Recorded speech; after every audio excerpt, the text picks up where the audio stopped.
Hello. So imagine you're a real estate appraiser trying to value a unique $1.2 million modern farmhouse. How do you find comparable sales in a market where no two properties are exactly alike?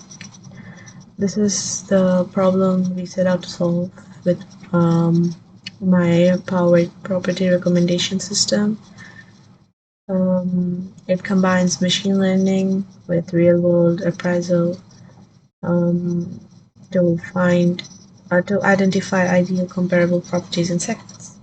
So the challenge given to us was we were provided with the dataset of 100 historical appraisals, each containing a subject property needing evaluation, hundreds of nearby candidate properties, and comps that are deemed to be comparable, most comparable.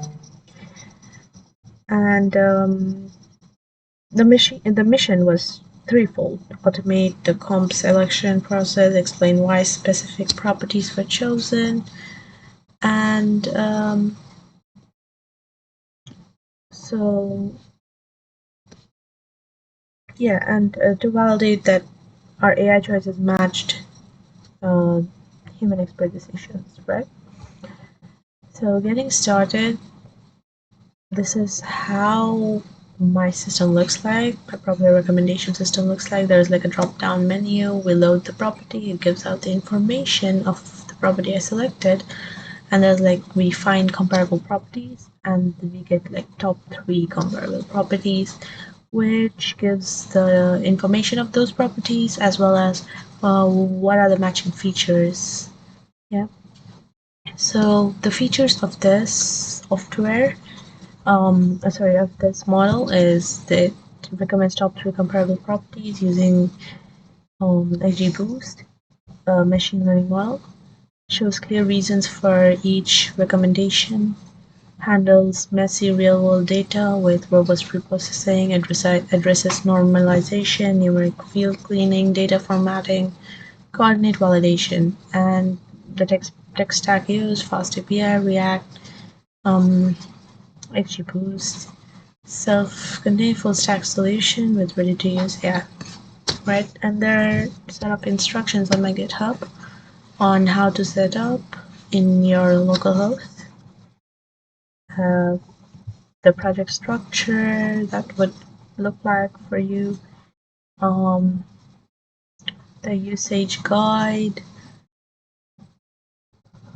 the technical highlights. So we got the raw data, and then what I did was normalized it. There was feature engineering preprocessing going on behind the data after the cleaning, and then there was we selected the we selected the we put in the appraisals into the data, or what do you say, the drop down menu, and then there was like a selection process based on each selection, what's the model scoring, and then the top three selection.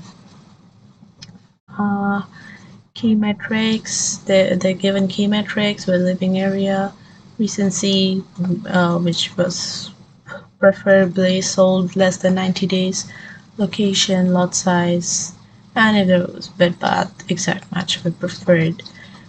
Future improvements that I would look into it was to add visualization for properties, include the I think I did include that. Okay. We would have like custom search filters, reiterate user feedback. This was the most important part, which I am currently working on it still, to get user feedback and improve the model's learning. Okay, so moving on to the um, our software design. So this was just a very basic front end where we could select any property. Say I would want Rockcliffe property. So I load the property, I get subject property, the address, lot size, GLA, year built. And then I want to find the comparable properties. I get the top 3 comparable properties. It says Verspo, the sale price was $199. Same here, Tuscany, and this was the sale price.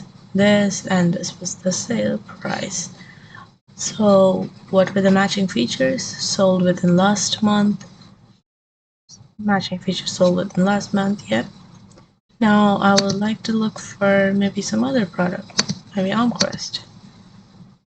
I got all the details here, find comparable.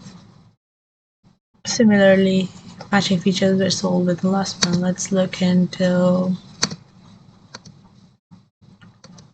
okay, for example here, it was sold within last month as well as a similar size. It has a similar size to our subject property. That is 37 square feet difference only. Our subject property has a GLA of a 1386 square feet, and this one has of 1423 square feet, which is around 37 square feet difference. Not very much, and shows which are the top 3, how the sale prices could be preferable for our subject property. So that's pretty much it. And looking into our data set, it was very messy. I used like a data cleaner Python file, cleaned the data, reprocessed, and we got like many of our numerical values which we wanted to look into: the lot size, the GLA.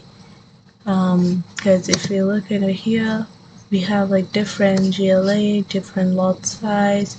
For example, here GLA is 1044 square feet. This is just 1044 for another. So, yep. And it can be reproduced into your own local host based on these guidelines. You start a backend, the backend at port 8000, and the frontend would be at a local host 3000.